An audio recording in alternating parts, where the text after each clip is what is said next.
Buenas tardes nuevamente, buenas tardes a todos y a todas, buenas tardes a los que nos escuchan en la ciudad de La Plata por FM 95.3, Sofía del Plata, buenas tardes a los que nos están viendo por nuestro canal de YouTube y por supuesto buenas tardes a mi querida coequiper Catalina Scellini. ¿Qué tal? Oyentes y visualizadores, una alegría que nos encontremos de nuevo. ¿Cómo estás, Ari? ¿Cómo te trata este jueves? Muy bien, la verdad que me trata muy bien, otra vez en el aire de este espacio, como sabemos, a este espacio de Voces del Río de la Plata, que es nuestro programa. Así que bueno, hoy tenemos un programita muy interesante, tenemos algunas cositas nuevas, modificamos un poquito algunas secciones, pero siempre con mucha información, con noticias. Se viene la cosa para el día de la fecha, ¿no, Ari? Porque repetimos sección entrevista, o sea, sale la segunda entrevista de Voces. Sale. A su vez, lo tenemos a Mauro un poco expeditivo, porque va a estar hablando de deportes, a nuestro compañero de siempre, Mauro González, con su columna de Ascenso y Gourmet. Hoy no va a gozar de tanto gourmet, pero sí va a estar hablando de un tema muy interesante para nosotras las mujeres en cuanto a lo que es las prácticas deportivas y una práctica deportiva en particular, pero no lo quiero quemar, porque... No vamos a decir nada de qué deporte o de qué juego ciencia va a estar hablando. Lo dejamos para después. Quiero que se queden con la intriga, total son unos minutitos y en un rato ya lo tenemos a Mo contándonos de eso. Pero bueno, a su vez lo tenemos allí, ¿no? Hoy está Gianluca Di Santi, como siempre. Hoy está Gianluca Di Santi. Estamos dando la bienvenida, lo estamos incorporando al aire de Voces del Río de la Plata. Hola, Gian, ¿cómo estás? ¿Cómo andan, chicos? ¿Todo tranquilo? Muy bien, muy tranquilos. ¿Qué contás vos? ¿Qué novedad tecnológica nos traes hoy para asombrarnos? Bueno, como siempre, viste que siempre traemos ahí temas de actualidad, siempre vamos renovando data, trayendo data random, un poco fuimos por MasterChef, fuimos por lo de la música, fuimos por acá, por allá. Y bueno, y ahora hoy te traigo una data que es referenciada a Google, que ya lo hemos nombrado con el tema de la música justamente. Y hoy viene relacionado con lo que viene relacionado con el COVID-19, ¿no?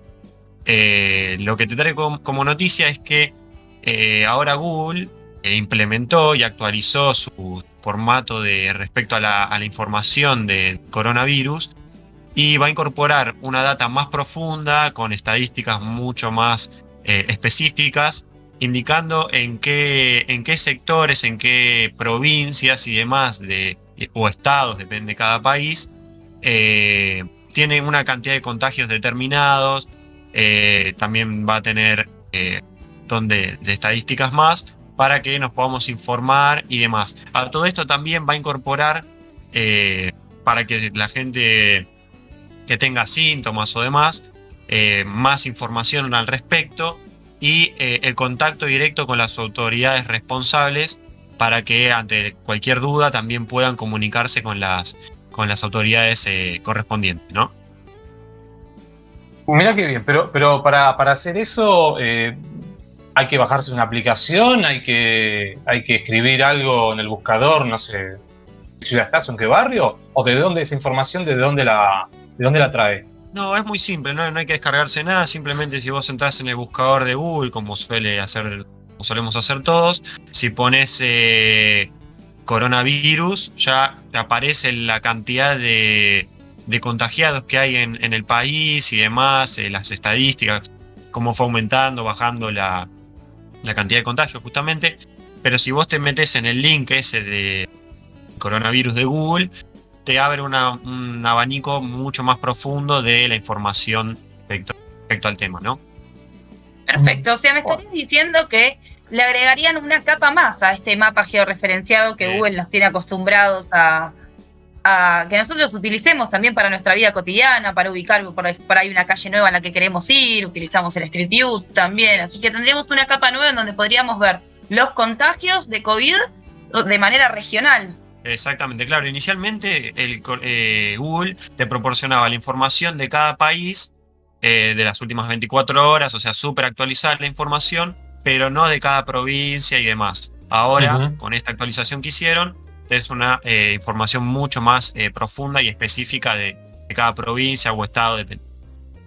Excelente. Bueno, Mira. la verdad que está bueno porque Google es una empresa que ha demostrado en los últimos años gozar de seriedad y está bueno que sea un lugar de confluencia de datos también, ¿no? En algún punto. Totalmente, y para mantenernos mucho más informados, ¿no? Obviamente. Totalmente en un momento como este de la pandemia, en donde tan es importante la información para cuidarnos y para cuidar a nuestros seres queridos y al resto de la sociedad, por supuesto. Así que bueno, excelente, Jan, te agradezco mucho. Después nos volvemos a ver y a escuchar en un ratito y cerrando el programa le actualizamos a toda la gente, como siempre, nuestras redes sociales. Dale.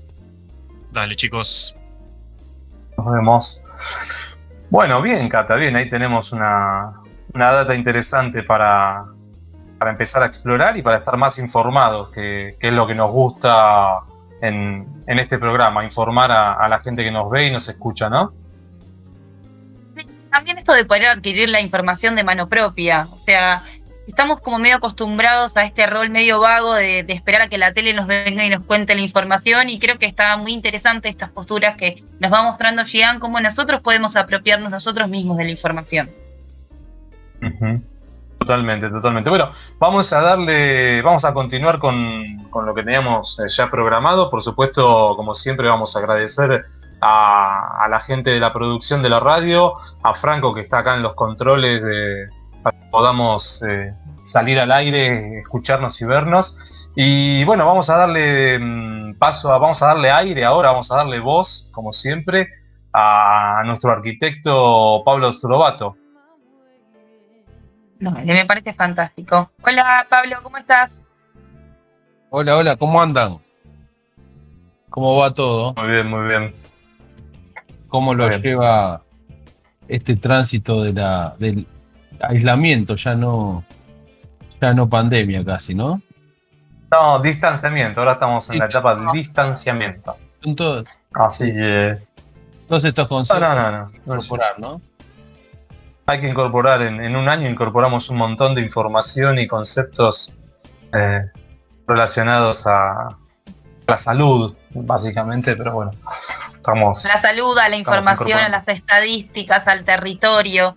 Es impresionante, creo. Realmente ha sido un año de mucho aprendizaje. ¿Y nosotros estamos por incorporar más cosas?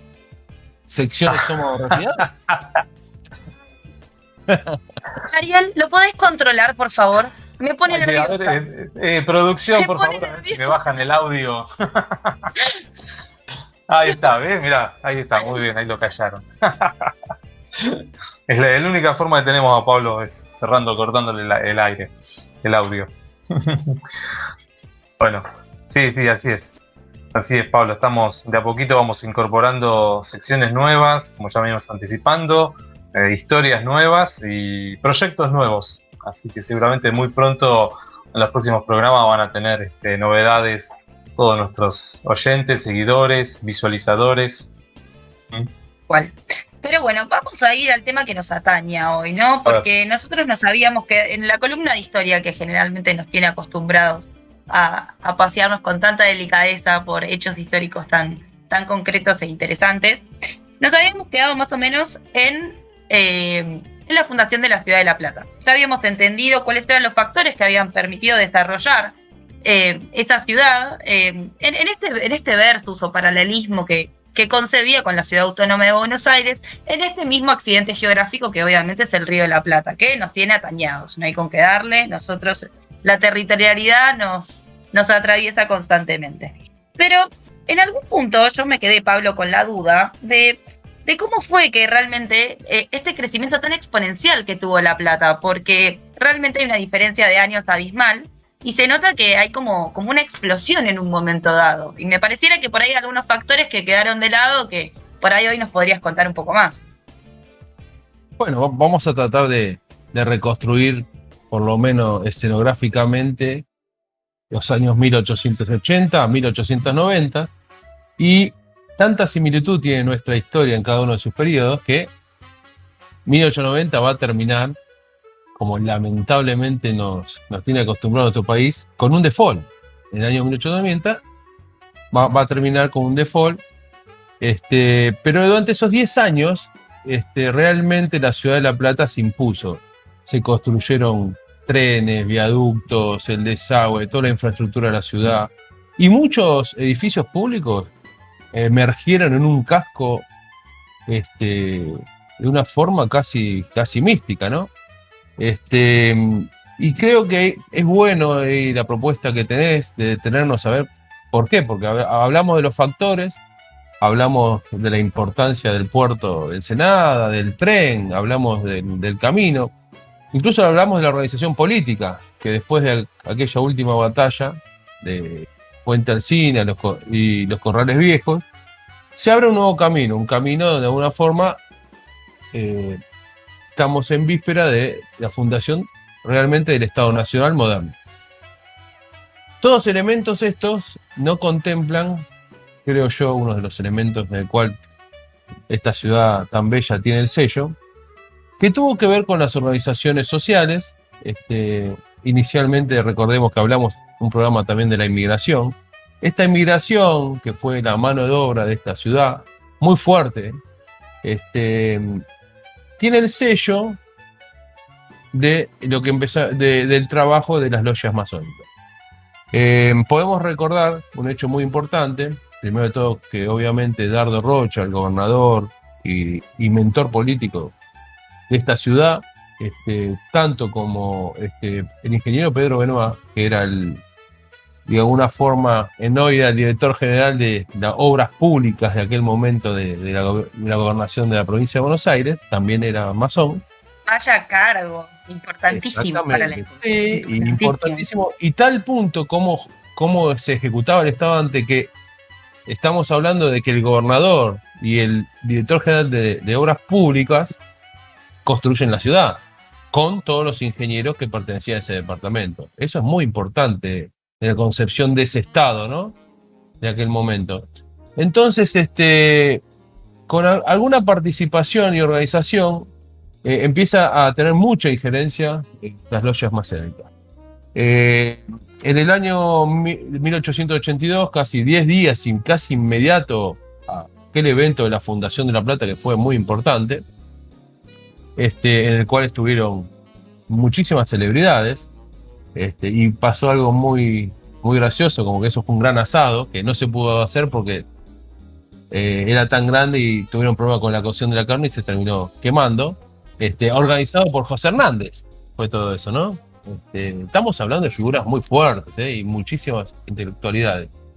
¿Qué tiene que ver con esta historia que vos mismo contás? Cómo la ciudad de La Plata, esta ciudad cultural, batalla con la ciudad de Buenos Aires, esa ciudad poderosa de Latinoamérica, ¿no?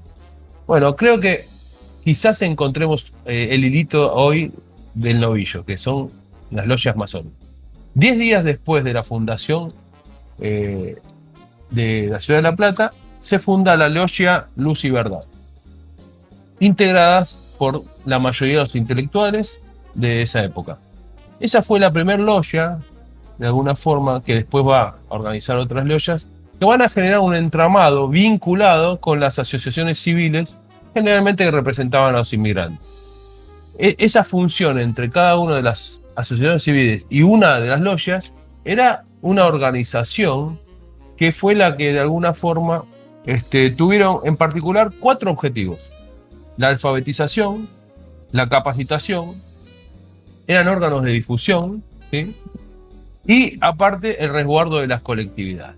Con esos 4 objetivos y con toda esa estructura, proliferaron tanto el tema de la educación como esta creación de un nuevo mundo y estipulado en esta nueva ciudad. Más allá de que después hay historias sobre que el plano de La Plata, dibujado, uno puede entender que es una simetría, que tiene una escuadra y un compás de ambos lados, que creo que es un poco peyorativo eso, porque realmente el trabajo que hicieron, y esta ciudad radiante, y esta ciudad emisora cultural, porque fue cultural La Plata, y es el día de hoy que sigue siendo un factor donde casi toda la zona, la gente y los chicos van a estudiar, a capacitarse y después se quedan viviendo ahí. vuelvo a repetir lo que dijimos la semana pasada, la lucha de la pluma contra el poder, ¿no? Y que realmente ganó la pluma. Sí, dándole un poco. Claro, es como darle un poco de vuelo poético a todo ese momento histórico y entender un poco esta idea de la pluma versus el poder, y el poder entendiéndolo por ahí como un poder económico y la pluma como un poder intelectual, ¿no?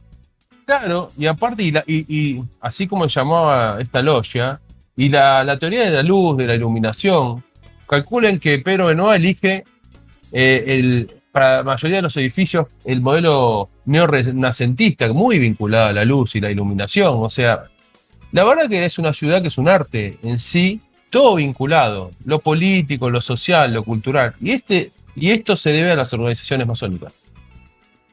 Dicen por ahí, pero uno no sabe.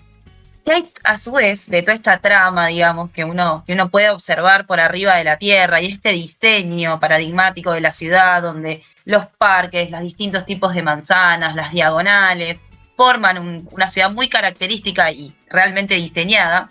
Dicen que a su vez hay un diseño por debajo de la tierra, que no es el no visible. ¿Puede ser que haya unos túneles? Bueno, la verdad que yo creo que parece como que fue un tema que viene casi hace 50, 60 años. La verdad que como la parte de arqueología no lo ha desmentido ni lo ha ratificado.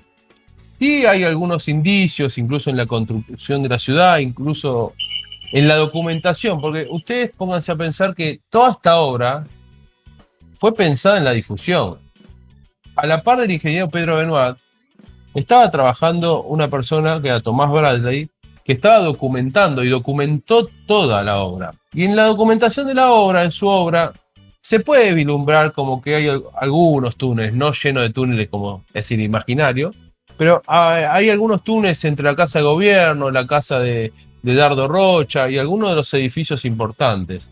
Pero bueno, quizás sea mejor y más lindo que quede en el misterio, ¿no? Ok, o sea que no vas a desasnarnos de si es o no un mito o una realidad. Pero bueno, es verdad que hay cosas que es mejor que sean conservadas en el universo de la fantasía. Exactamente. Yo creo que es mejor que quede en el imaginario, y si alguna vez existió o no, porque yo creo que realmente es más constructivo y tampoco es tan importante como se le quiere dar. Impresionante, la verdad que sí, yo me quedo pensando, bueno, yo tengo mi idea, está bueno porque yo ya me hice mi idea, mi imaginario,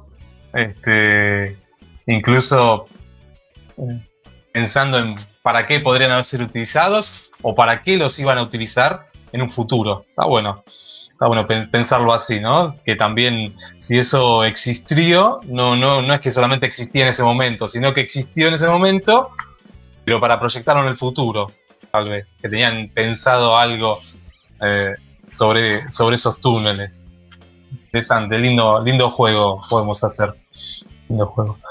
Bueno, entonces... Igual, divertido.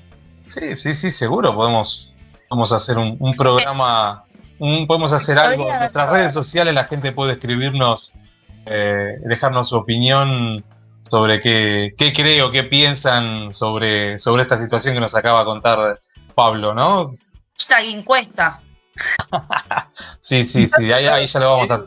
De la teoría también que hay sobre Buenos Aires, ¿no? Y quizás tiene que ver con esa competencia constante. Seguramente en Buenos Aires hubo algunos túneles, pero tampoco estuvo todo tunelizado. Seguramente no. Pero bueno, vamos a dejarlo ahí. Seguramente después vamos a recordar el hashtag, como dice Cata, en nuestras redes sociales para que nos den su opinión, que nos cuenten sus anécdotas. Siempre seguramente alguno de nuestros oyentes en la ciudad de La Plata tiene alguna historia referida a esos túneles, a esa construcción o a ese pasado esplendoroso que supo tener la ciudad de La Plata y que vos nos traes semana a semana. Bueno, Pablo, vamos a pasar a relajarnos, vamos a venir un poquito más acá a la actualidad. ¿Qué te parece? Dale, me parece bárbaro. Si querés nos podemos ir ya a ver si encontramos algún cafecito por ahí. Dale, Dale, está bueno. ¿Querés tomarte un café? ¿Querés salir a ver quién te encontrás tomando un Y café? vamos a ver a quién nos podemos encontrar. Yo tengo alguna idea con quién me Bueno, puedo llegar a encontrar, pero bueno, quizás dejemos el misterio ahí. bueno, dale. Vamos a tomar un café entonces y vemos con quién te encontrás en esta tarde en la ciudad de La Plata y en el resto del globo donde nos están viendo por YouTube. Dale, ¿ok? Bárbaro. Dale, No, vamos a tomar un cafecito. Dale.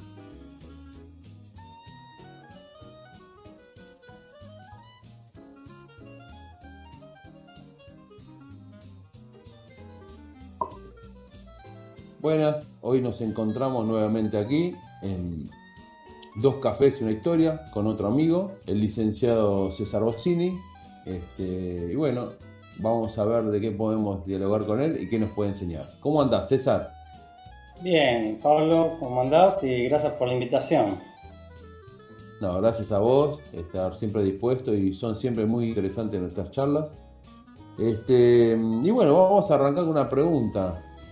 ¿Cuándo se inició toda la organización de nuestro Estado Nacional? Este Estado-Nación de la Argentina, digamos, podríamos remitir como inicial a partir de la Constitución del 53, 1853, donde se asientan una serie de fundamentos y, digamos, y se establecen ciertos derechos y obligaciones y le da todo un marco jurídico, político y social. Y hasta incluso te diría que permite ser como el inicio de una cierta matriz económica. Pero hay tensiones en el medio, hay tensiones de diversos actores sociales y es cierto que ya sea porque o hubo interrupciones democráticas en otras épocas o antes no estaba del todo configurado un Estado de Derecho pleno, digamos, yo me acuerdo que yo era bastante pequeño, pero digamos, me interesaba ya el tema político y social y yo en verdad en ese momento, ahora digamos, recuperando un poco la memoria, pensé que, digamos, si nos estabilizábamos en la parte política, digamos, de estabilidad política, que no hubiera quiebres, finalmente íbamos a poder encontrar ciertos acuerdos mínimos y que permitieran poner en marcha una serie de políticas públicas. ¿No crees que no poder construir un ser cultural aceptando la historia como fue genera constantemente esa inestabilidad? Sí, es posible, digamos, esa tensión o ese, como, digamos, revisionismo termina de desgastar, digamos, porque estamos siempre como yendo hacia el pasado y es como una constante, digamos, es como que estas antinomias o estas divisiones no nos permite, digamos, acercarnos o ir hacia, bueno, está bien, hay diferencias, pero también dentro de las diferencias, las divergencias, o la diversidad que nos debería, digamos, importar, que digamos que también es importante que no todos pensemos igual, porque sería muy aburrido que todos pensemos iguales, justamente no sería un Estado de Derecho, digamos que justamente hay una gama de colores, una paleta de colores, pero me parece que bueno, que en verdad esa tensión permanente nos desgasta y no nos lleva al puerto de poder, digamos, encontrar políticas públicas o políticas de Estado. Ya que estamos hablando de ¿cómo nos podés definir vos tanto el Estado y las políticas públicas? Bueno, las políticas públicas son como una serie de acciones o emprendimientos que el Estado, ya sea gobierno nacional, provincial o municipal, se fijan con el objetivo, en principio, tiene que ser para el mejoramiento o el bienestar de esa población o esa sociedad. Lo importante es esto, definir qué políticas públicas o grandes acuerdos pueden ser concretados, teniendo en cuenta además que en el caso de tanto mundial como de la Argentina, en los últimos años se ha visto como que ninguno parece tener la mayoría o pudiera lograr mediante elecciones una mayoría, es decir, que requiere o lo obliga tanto acá como en otros países, a lograr ciertas coaliciones de gobierno o acuerdos parlamentarios. ¿Sí? ¿Vos creés que hubo momentos grandes acuerdos. Quizás no llegaron a establecerse como política de Estado o quizás no se proyectaron en el tiempo. Sí, mira, en el caso de la Argentina, si tomamos, ponele los últimos 50 años más o menos aproximadamente, uno fue la denominada Hora del Pueblo, digamos, que digamos, en ese contexto, vamos a recordar mínimamente, había caído el gobierno de Onganía, digamos, después del Cordobazo, el Rosariazo, etc. Digamos, igual estaba una junta militar y dos líderes, digamos, el líder radical, Ricardo Balbín, se acerca al delegado personal, que era paladino de Perón, un partido peronista que estaba proscripto y el líder estaba en el exilio. Y digamos, ahí se conforma, digamos, se hacen ciertos lineamientos de acuerdos para, digamos, de planificación económica, de desarrollo industrial, de proteger determinados sectores industriales, de ampliar, digamos, la distribución del ingreso. Bueno, ese sería uno. Digamos, todos los estos que vamos a mencionar, dos o tres, pero tuvieron corto tiempo, digamos, fueron, digamos, poca vida, porque, digamos, al retorno democrático, en este caso fue en el año 1973, quedó como disuelto este acuerdo. Después, en verdad, ya unos meses antes se había empezado a conformar un cierto acuerdo entre la Confederación General del Trabajo y la Confederación General Económica, que tomaba algunos postulados parecidos, en algunos casos, de la Hora del Pueblo de estos dos líderes políticos y algunas otras agrupaciones también, para ser generoso, de otras agrupaciones políticas menores. Pero también este acuerdo económico entre la CGT y la CGE prácticamente queda rota por la crisis política y económica a partir de la muerte del líder peronista. Y después, bueno, toda una serie de violencia política que se estaba viviendo en ese momento.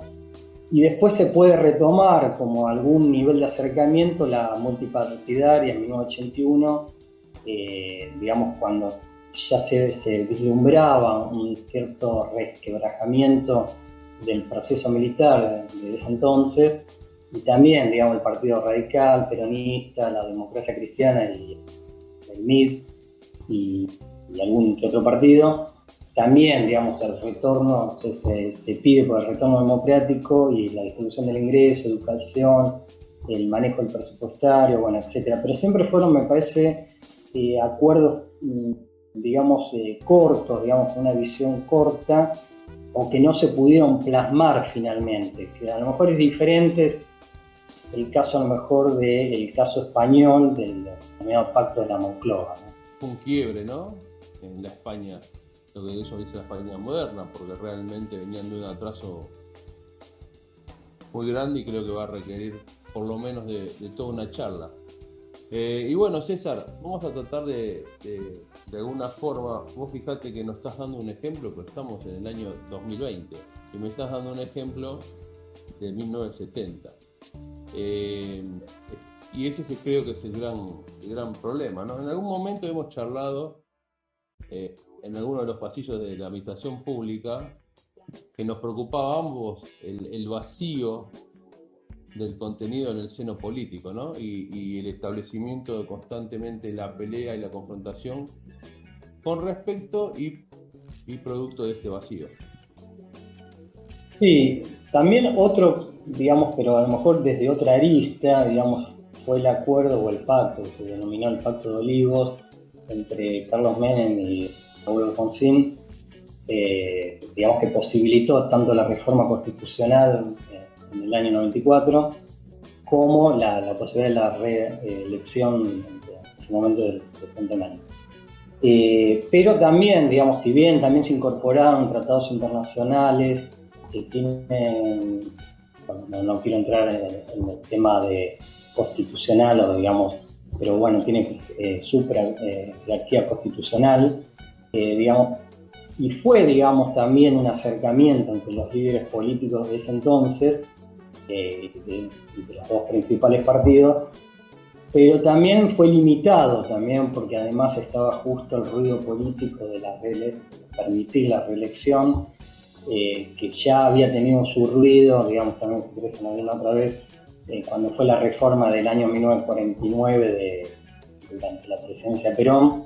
Entonces, bueno, todo eso genera siempre mucho ruido y mucha discordancia, digamos, mucho debate interno, que a lo mejor ensombrece o atrasa todo lo que es poder tener una mirada del desarrollo del país y que permita, digamos, al país despejar, digamos, que eso es lo que nos falta. Digamos, ¿qué acuerdos podemos hacer? Digamos, habría que nombrar, después si querés también en otra charla podríamos ver cuáles podrían llegar a ser 15, 20 puntos que puedan ser sostenidos por diversas fuerzas políticas en el tiempo y digamos que tengan metas cuantitativas, ¿no? Que puedan ser medibles y realmente ser sostenidas. Bueno, César, entonces, la verdad que para cerrar te voy a hacer otra preguntita, porque la verdad que cuando te agarramos te queremos exprimir, ¿viste? Entonces, vamos a tratar de hacerlo. No, para darle un cierre, digamos que el cierre está abierto, porque la verdad que tenemos pendiente como sociedad eso, pero ¿qué te parece que influyen los personalismos a veces por arriba de esos grandes acuerdos nacionales o esas políticas de Estado? Y bueno, de alguna manera, digamos, por un lado podrían facilitar, porque digamos esos caudillos, digamos, que hemos mencionado, tienen la fuerza o el arrastre, pero por otro lado también es cierto que dividen mucho a la sociedad, digamos, queda como esa grieta. Digamos, me parece, tiene que salir de esa idea del caudillismo permanente, digamos que es mucho más productivo para un país en el mediano o largo plazo, un proyecto de país que más que la idea de solo un líder, digamos, es cierto que las sociedades de antes, especialmente no solamente la Argentina, tenían esas tendencias, pero me parece que el mundo debería ir, me parece, es una sensación mía, o a lo mejor es un deseo, a veces uno confunde deseos con sensaciones, a proyectos que permitan ser sostenidos en el tiempo, no solo por un caudillo o un líder político, social, ¿no? Bueno, César, la verdad es un placer, te agradecemos mucho. Y bueno, será quizás en el desarrollo de las instituciones que quizás encontremos el camino. Te agradecemos y bueno, como siempre, un placer. Dale, muchas gracias por la invitación. Bueno, nuevamente aquí en el aire, mientras esperamos a que vuelva Pablo a tomar su cafecito. La verdad, Cata, increíble lo que acabamos de escuchar, ¿no, César? No, tremendo. Un brote de sabiduría. Además me encanta cómo con esa soltura te va contando, pasa de un tema al otro, te cita años. Es una clase de historia, la verdad. Un placer tenerlo a César. Y a su vez me parece que tiene una opinión política, no es que no, se ha enunciado. No, claro, muy bien, así que ya saben, todos los que acaban de escuchar y de ver esta entrevista, la pueden volver a ver, si quieren, entrando a nuestro canal de YouTube, el Espacio Producciones. También van a tener algunos flashes en Instagram, en nuestra red social, el espacio.producciones. Y bueno, por supuesto, la semana que viene seguramente vamos a estar haciendo alguna referencia a lo que vamos hablando acá por Sofía del Plata en el 95.3 de la ciudad de La Plata. Así que, bueno, vamos a esperar que se reincorpore. Ya volvió del cafecito. Arqui, ¿estás por acá? A ver, ¿dónde está? Yo no lo veo todavía. Exactamente. Nuestro espacio tan grande. Ahí está. Acá estás. La verdad que fue un café especial con, la verdad, un benemérito. La verdad que es un placer hablar con César. Nos cuesta ubicarlo. Bueno, pero la verdad que creo que el aporte de él es visión particular, ¿no? Muy interesante las visiones que nos plantea de la política de Estado, cómo lo referencia todo el tiempo con la actualidad, con el pasado. Está muy interesante. Sí, yo creo que sí. La verdad que es para reflexionar. Es para reflexionar y como hacemos siempre acá, es increíble la historia, ¿no? La historia es el estudio de la política pasada, nos enseña mucho constantemente. Y por eso es ese amor que tenemos con la historia y por eso queremos también difundirla tanto, ¿no? Ujú, totalmente. Bueno, hablando de amor que tenemos por la historia y por las historias, vamos a, a convocar a nuestro compañero Mauro González. ¿Qué te parece, Pablo? ¿Qué te parece, Cata? Por favor, que ya, pobres, los hicimos esperar un montón a nuestros oyentes. A ver, Mauro, contanos, ¿cuál es nuestra noticia de deporte del día de hoy? Hola chicos, Olus. ¿cómo les va? Yo también estoy acá tomando un cafecito, escuchando el reportaje a César Bossini con Pablo. La verdad que César es una eminencia, conozco su calidad como profesor porque lo tuve en la universidad, o sea que bueno, le mando un gran abrazo. Entre otras cosas, escuchando lo de políticas, lo de tipo de políticas públicas, yo quiero hacer referencia porque bueno, la verdad que vamos a hacer hoy en Ascenso Gourmet, vamos a hacer una referencia a Gambito de Dama, que es una serie muy comentada en Netflix, pero no en sí por no en sí por la película, sino en sí por el ascenso que le dio en el ajedrez el cupo femenino, cierta situación de esta película. Por ejemplo, en políticas públicas, la ex Unión Soviética, antes que caiga la cortina de hierro, llevaba adelante muy seriamente la situación de ojear a chicos que estén en jardín de infante o preescolar para lo que eran los sucesos ajedrecísticos, para sacarlos de movida en una situación de genialidad absoluta y después encaminarse sobre eso. Bueno, hay muchos mitos, hay muchas realidades, de hecho los campeones más conocidos del planeta, Kasparov y Karpov, el que fue campeón durante 30 años de ajedrez, no de casualidad salen de la Unión Soviética. A esta situación de políticas públicas y el ajedrez, también podemos anexar que en la semana pasada, a raíz de esta serie muy comentada en Netflix, Gambito de Dama, le hicieron un reportaje a Larsen.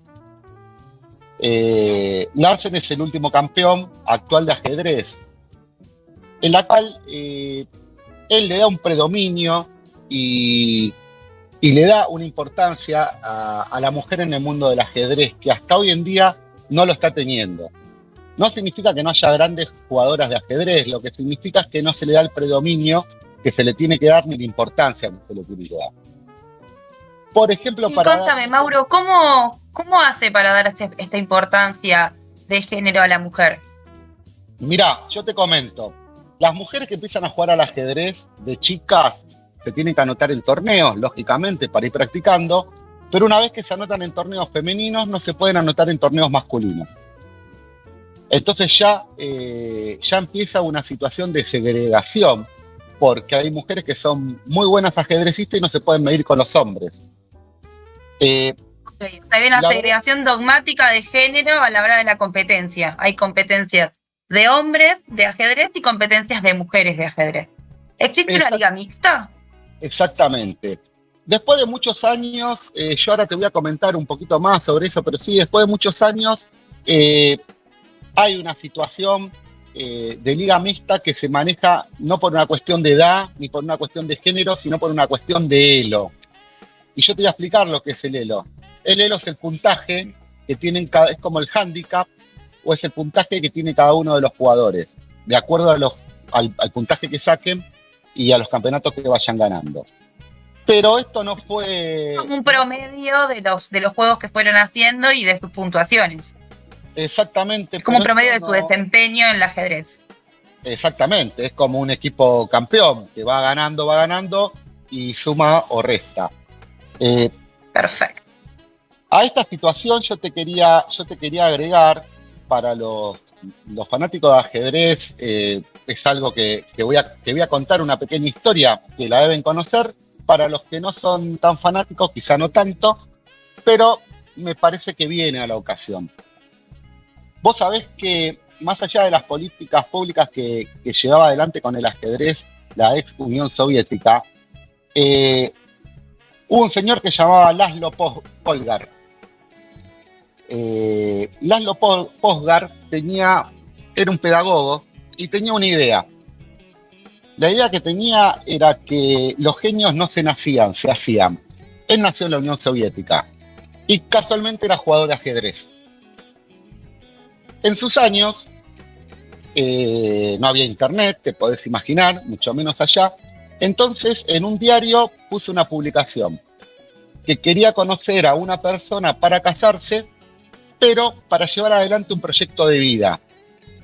El proyecto de vida era una situación media compleja porque lo que quería demostrar Laszlo era que, esto que te estoy diciendo, era la situación de que los genios se pueden hacer y no nacer. O casualidad le escribió una mujer que se llamaba Clara. Los dos nacidos en Rusia, Clara, Laszlo y Clara, se fueron a vivir a Hungría.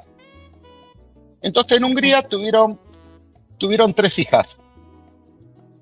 Pero Laszlo quería, no te olvides que era pedagogo, ¿no?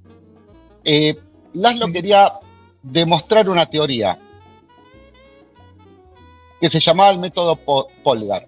Entonces él a las hijas cuando fueron naciendo no las mandó al colegio. Les enseñaba a Clara, que Clara era maestra. Y él las incentivaba cotidianamente con el ajedrez.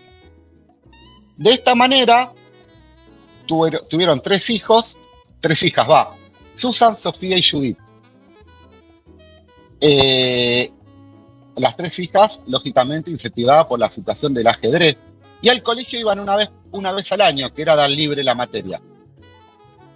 Y así fueron creciendo, completamente incentivadas por la situación ajedrecística. ¿Qué pasa? A las nenas las puso a jugar al ajedrez y nunca la escribió en ningún campeonato de mujeres.